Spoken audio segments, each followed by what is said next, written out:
छोट्याशा सृष्टीवरून आपण सर्वजण इतक्या मोठ्या संख्येने औषधा पत्रकार परिषदेला आला त्याबद्दल मी मनातून आपल्या सगळ्यांचा आभार मानतो. आपल्याला इथं बोलण्याचं दोन उद्देश आहेत. तर मी मोस्टली मोठ्या वेळेस आपलाच घेतो. आता आवसा पण मला मोठा बाय आला आहे हे तुम्हाला दाखवण्यासाठी खास करतो. एकूणच तुमच्या आल्यानंतर मोस्टली आवसा तुमचं काम करत नाही. आमचं काम लातूरला पडलं आहे. लातूरला आलात तर माझी विनंती आहे तर आपल्या महाराष्ट्र कामं चालले आहेत सगळे कसे चालले काय चालले आणि काय सुद्धा तेही सांगा.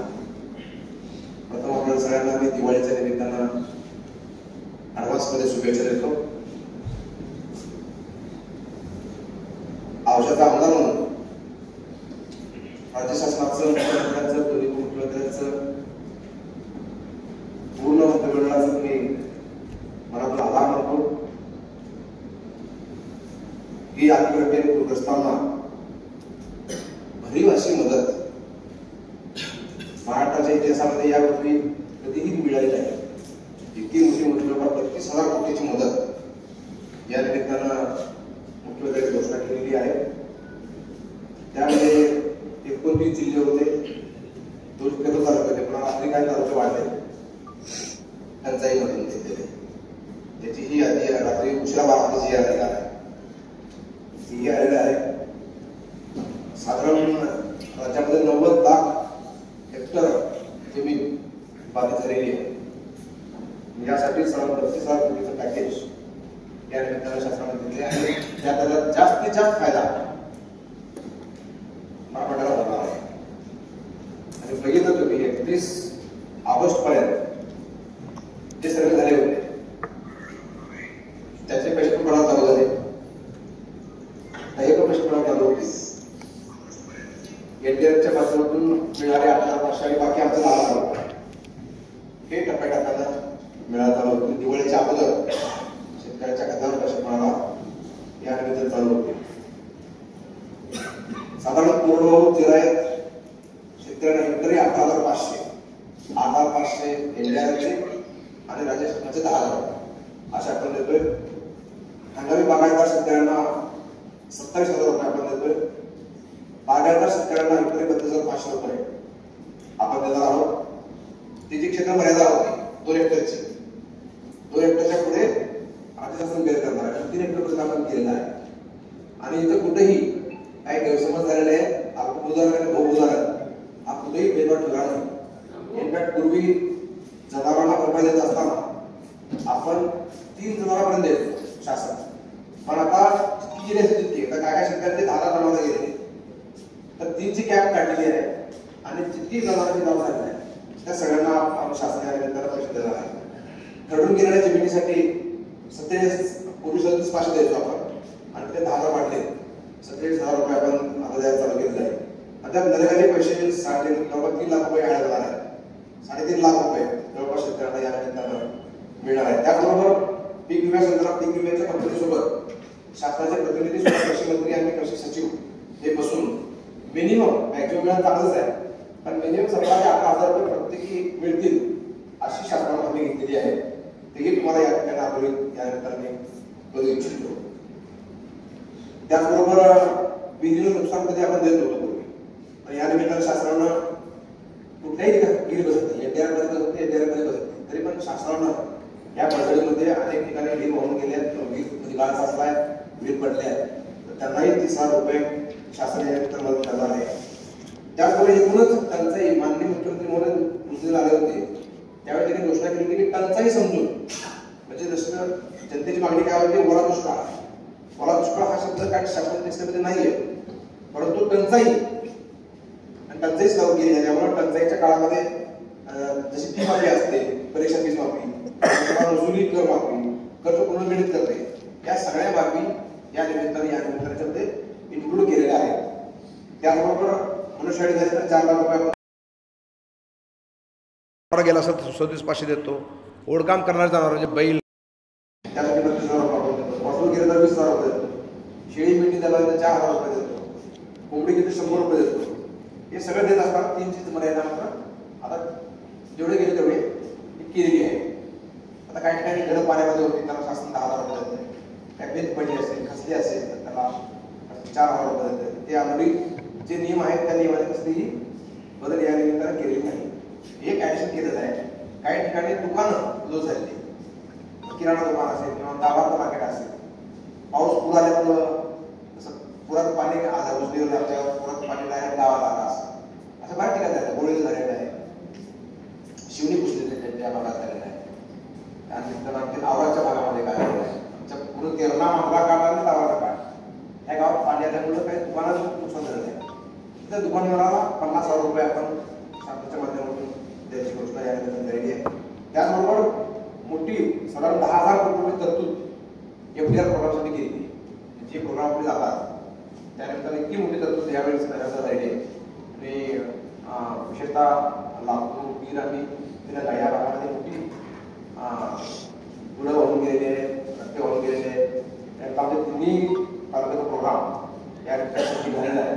आमचे मला खात्री शासनाकडून 100% या निमित्तानं होणार आहे. त्याचबरोबर काही मंडळामध्ये जसं मी आता सांगितलं की सर्वे झाले 30 ऑक्टोबरपर्यंतचे, त्यांना पैसे पडायला सुरू झाले. पण त्यांना पण आता ह्याचा निर्णय घेतला 10,000 वाढवून देणार आहे. कारण 8,500 पडले नियमन. पण आता जी घोषणा केली 10,000 राज्य सरकारची ती 10,000 रुपये पण त्यांना पण आपण देणार. 1 सर्वे झाले, त्यांनीही काय हवा दिल्याचं कारण नाही. त्यांनाही याच्यामध्ये आपण घेतलेला हे विशेष या निमित्तानं आहे. त्याचबरोबर ही केवायसीची अट होती, ती अट आपण आता शिथिल करत आली आहे आणि ॲग्रीटेकच्या माध्यमातून डेटा गोळा करण्याचं शासन काम करत आहे. त्याचबरोबर आपण पाहिलं असेल की शासन जेवढी मदत देते तेवढी मदत मी स्वतः आमच्या याच्यावर घोषणा केलेली आहे. त्याचंही सध्या कामकाज चालू आहे, आकडेवारी घेण्यात चाललेलं आहे. त्या निमित्तानं माझ्या मतदारसंघातील आता काही मतदारसंघ जरी नसला तर तालुक्याची लोक माझ्याकडे सकाळी आम्हाला घ्या म्हणून त्यांनाही घ्यायचा विचार चाललेला आहे. जसं ते तालुक्यात उजनी एक गाव आहे, बाजूची गाव आहे, कोणतीच गाव आहे मी सगळ्यांना केलं टाका वगैरे. तर मी सकाळी लोक येऊन गेले माझ्याकडे, साहेब आम्ही काय केलंय तालुक्यात त्याचं पूर्ण सर्कल घेणार, पूर्ण सर्कल घेणार आहे. सर्कल घ्यावं लागेल. तसं प्रेशर माझ्याकडे यायला लागलेलं आहे की साहेब आम्ही तालुक्यात त्याचा शेवटी तालुका आमचा आहे म्हणून ह्या 2-3 दिवसात फोन अधिकाऱ्याकडे पण बरेच लोक प्रेशर करत आहेत. मतदारसंघ घेऊन चालणार नाही तर तालुका घ्या अशी मागणी त्या जनतेकडून त्या सरपंचाकडून वगैरे लागली आहे. त्यामुळे तोही सकारात्मक विचार यानंतर आपण करतो. म्हणजे त्यामध्ये आणखी माझी वाढ होईल. जे काही मी घोषणा केली आहे त्या गोष्टीमध्ये थोडीफार आणखी जे काय वाढेल ते वाढेल असं एकंदर मानसिकता आपण आज सगळे तयार केली आहे. शेवटी टाळता येणार नाही अशी परिस्थिती काही गाव नाही घेऊ शकतो. मतदारसंघ म्हणलेला आहे मी, मतदारसंघाच्या बाजूला आहे सॉरी एक वेळ मागून ना माझा पुन्हा तर खरं म्हणजे मी साधारण 48-47 गावाला जाऊन आलो. प्रत्येक गावाची इच्छा होती मी यावं, पण प्रत्येक ठिकाणी पोहोचू शकत नाही. 182 गावं जवळपास आहे, गावात अंडामाड्यापासून. त्यामुळे मी इथला सगळा आढावा घेऊन पत्रकार कॅबिनेटच्या अगोदर मला जाऊन भेटायचं होतं मुख्यमंत्र्यांना, कृषी मंत्र्यांना आणि यांना. म्हणून त्यांना भेटून मी ते आग्रह केला की 3 हेक्टरची मर्यादा सोडून 3 हेक्टरपर्यंत जावं आणि जनावरांना जी कॅम्प लागली आहे 3 जनावरांची ती काढावी आणि उदाहरण आणि बहुउदाहरण हा भेद काढावा. यासाठी मी मुख्यमंत्र्यांनाही भेटलो, कृषी मंत्र्यांनाही भेटलो आणि आपल्या पालकमंत्र्यांनाही भेटलो. मी ती पोस्ट पण त्यावेळेस केलेली आहे आणि मला आनंद आहे की माझ्या मागण्या सगळ्या शासनाला मान्य केल्या. त्याबद्दल पुन्हा एकदा मी शासनाचे या निमित्तानं आभार मानणार आहे. मी जी घोषणा केली होती वैयक्तिक लाभाच्या संदर्भामध्ये त्याचा कार्यक्रम येत्या 15 तारखेला हरिवंतपरायण खेडत महाराज औषधर यांच्या अध्यक्षतेखाली आणि उद्योजक आणि समाजसेवी बीबी फुंडसाहेब यांच्या हस्ते या पूर्ण चेकचं वाटप त्या दिवशी होणार आहे. त्याचबरोबर दिवाळीचं किट पण आपण या सगळ्या पीडित लाभार्थ्यांना आपण या निमित्तानं देणार आहोत, जेणेकरून काही ना काही आपल्याकडून जावं अशी एक आपला एक साधारण विचार आहे. एवढंच मला या निमित्तानं सांगायचं आहे. बाकी तुम्हाला आता ओपन आहे. तुम्ही जे आता वैयक्तिक मदत करायचं बरेच आमदाराची अडचण झाली इतर आमदारांना काय आव्हान करावं तुमच्या पक्षाच्या? नाही, मी माझ्या करतो, मला दुसऱ्याच काय कोण कसं वागवण्याचं मी माझं करायला पाहिजे. मी सल्ला द्यायला मोठा नाही. मी सगळ्यात किमान जिल्ह्याबद्दलच्या सगळ्यात आमदार मीच आहे. बाय ऑल मीन्स त्यामुळे मी काय बोलणार नाही त्याविषयी.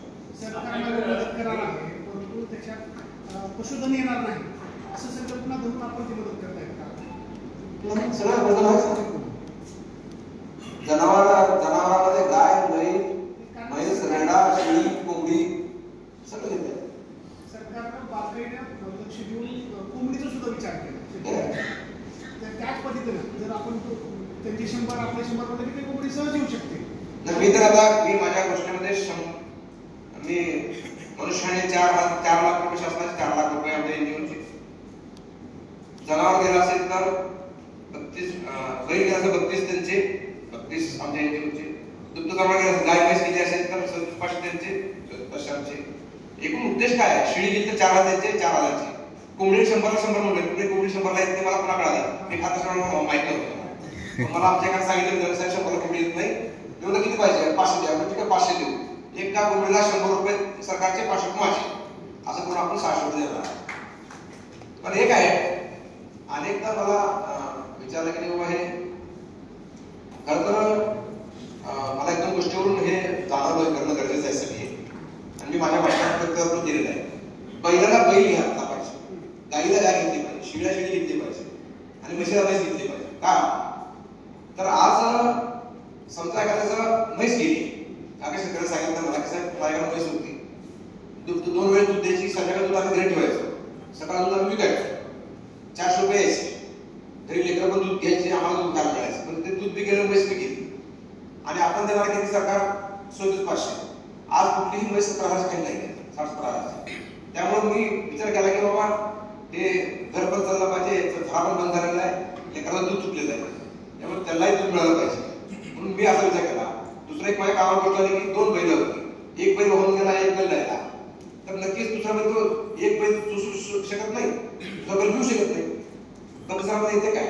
त्यामुळे कुठलाही बैल 50 बैल म्हणजे 50,000 काही नाही. त्यामुळे किमान पक्षी त्याला 50,000 मिळावे या उद्देशाने आपण सरकारचे प्रतिसाद चांगला मिळू शकतो. बैलाला बैल मिळाला तर गाऊट चालतो, गायला गाय मिळाली दुग्ध चालतं, म्हशीला म्हैस मिळाली त्याचं घर बी चालतं, दूध बी राहतं. हा विचार करून मी हा निर्णय केला आणि याबद्दल मी सोशल मीडियावर फक्त ज्या दिवशी ही मदत देणार आहे त्या दिवशी शेतकऱ्यांना समजून सांगणार. मी सांगितलंच आहे. माझ्या वॉरमधून कोण चालले त्यांना मी दिलं आता मी देऊ शकत नाही. मी त्यांना गळ घालतो की बैलाला तरी घेतला पाहिजे, म्हशीला म्हैस घेतलीच पाहिजे. म्हणजे आता आपण तर घेऊन देऊ शकत नाही, तेवढं आपण आव्हान करू शकतो. ते आव्हान आपण करतो आणि मी ते त्या दिवशी घेण्यात मला बोलणार आहे त्या विषयावर बीबी ठोकरे पण बोलणार आहे, जेणेकरून शेतकरी प्रवृत्त होतील आणि शेतकऱ्याचं जे नुकसान झालंय खऱ्या अर्थाने शेतकरी उभा राहण्याचा प्रयत्न आपण करतो. सफल व्हावा एवढाच उद्देश होतो. जमीन खरडून गेल्यानंतर हेक्टरी 347 मदत द्यायचं आहे. जमीन का 1 हेक्टर पूर्णपणे खरडून जाणार नाही, त्यातलं 2 गुंठे 3 गुंठे काय वाहून जाईल.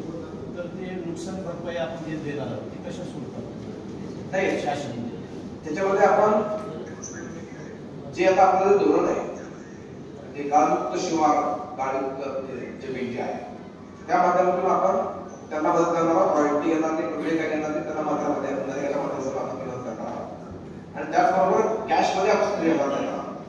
आता इतरी गोष्ट आहेत नाही, पण आमचे जे सर्वे आहेत, जे टीम आहे शासनाची ते सर्वे करते आहे. थोडंफार कमी जे झालं तरी आपण ते बेर करू शकतो. 1 गुंठा जरी वाहून गेलं तर 347 देणार. ते निकषाप्रमाणे त्याचे जे निकष आहे किती एका गुंठ्याला एका हेक्टरला एवढे दिले जातात त्या हेक्टरच्या मर्यादेमध्ये आपण देणार. साहेब राज्य शासनाने आपण शेतकऱ्यांचं नुकसान झालं त्याबद्दल आपण मदत करतायत, आपलं अभिनंदन. पण शेतमजुराचा विचार शासनाने आपण केलात का? नाही, शेळ्या आणि कोंबड्याचा विचार तुमचा विचार आहे. शेतकऱ्याकडे कुठं शेळ्या तुला त्याची शेती नाही ते शेळ्या म्हणून शेळ्याचा विषय करणार नाही. माझ्याकडे तपशील तुला गेल्यानंतर माझा शेतमजूर ऑल ओव्हर शेतमजूरच शेळ्या घेतो शेतामध्ये, कोंबड्या पण शेतमजूर पाळतात, शेतमजूर पाळतात, शेतात कोंबड्या पाळतात, त्यांच्या कोंबड्या होऊन गेले त्याला विचार केला नसता. सर आता मतदारसंघ असेल किंवा महाराष्ट्र असेल, कोरडवाहू शेतकरी किंवा बागायती शेतकरी नुकसान होतं. हे आकडेवारी वगैरे आता आले ना आकड्यावर आपली वाढ होईल त्याच्यामध्ये. पेपर आपल्याकडे पेपरला दिलेले त्यात आणखी तर काय बहुतेक आता वाढ होणार आहे, काही जनावरांची नोंदी झाल्या होत्या, काही आता काही बहुतेक प्रमाणात काही जरा थोडंफार वाढलं. त्याचा आढावा बैठक तुम्ही गेले तीच बैठक, आढावा बैठक तीच बैठक आहे. आता आपल्या तालुक्यात ऊसाचं क्षेत्र प्रचंड आहे आणि ऊस हा बागायतीमध्ये धरला जात नाही असं नाही. ऊसाच्या ह्या पहिल्यांदा आपण आडवा पडला ऊस आणि होऊन गेला ऊस याचे सर्वेक्षण सांगितले. त्याच्यावर वेगळं विचार शासन करणार आहे. फळबागाच्या माध्यमामध्ये यशस्वी पत्र काढलेलं आहे. फळबागा सर्वेक्षण आम्हाला मुंबई आणि ड्रॅगन फ्रूट आहे, पपई आहे, द्राक्ष आहे, डाळिंब आहे. ऊस हा बारमाही ऊस हे बारमाही पीक ते बारमाही बागायतीमध्ये का धरलं जात तो विषय गेल्या अनेक वर्षापासूनचा विषय, तो टेक्निकल विषय थोडा त्यावर पुन्हा एकदा सरकार विनंती करण्याचं धरलं जात नाही हे वाटतं. सोयाबीनचे हमी भाव केंद्र कधी सुरू होणार आहे? खरेदी केंद्र लवकरात लवकर. आणि डॅमेज सोयाबीन सुद्धा हमी भावानं घ्यावा अशी विनंती करणार काय सरकार? नाही, चुकीची विनंती होईल. सगळं डॅमेजच आहे ना सोयाबीन. कॅमेरा नंतर बोलतो मला, कॅमेरा नंतर बोलतो आपण त्या विषयावर.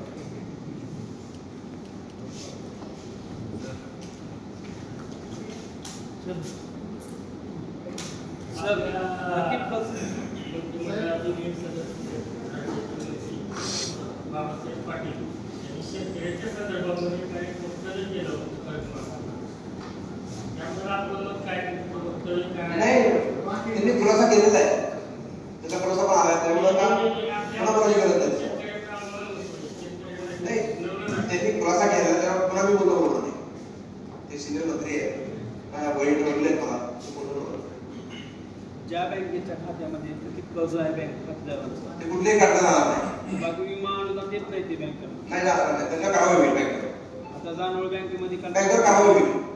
शेतकऱ्यांना तक्रार करावी, बँकेवर कारवाई होईल. आपण जिल्हाधिकाऱ्यांना तशी सूचना द्या किंवा बँकेला नाही, दोन सूचना आल्याच आहेत. मुख्यमंत्री सुद्धा घोषणा केली, त्यामुळे मी बोलायची उचित वाटत नाही. एक खातेदार आहे 3 वर्षापासून 56,000 रुपये अकाउंटला जमा पण ती देत नाही. ते बँक त्यांची वैयक्तिक सेवा देऊन ते कडून अधिकार बँकेला आहे. म्हणजे नुकसान रुपये आले आता सरकारकडून त्याला हात लावता येणार नाही. मदत सरसकट आहे का वाढीव क्षेत्र? सरसकटच सांगितलं ना. मुख्यमंत्री घोषणा रुजली केली. गेल्या वर्षी 1 रुपयात विमा भरला शेतकऱ्याला आणि यावर्षी शेतकऱ्यांनी स्वतः हप्ता भरला. पण नुकसान 80 ते 100% आता या कृषीमध्ये सुरू झालेलं आहे.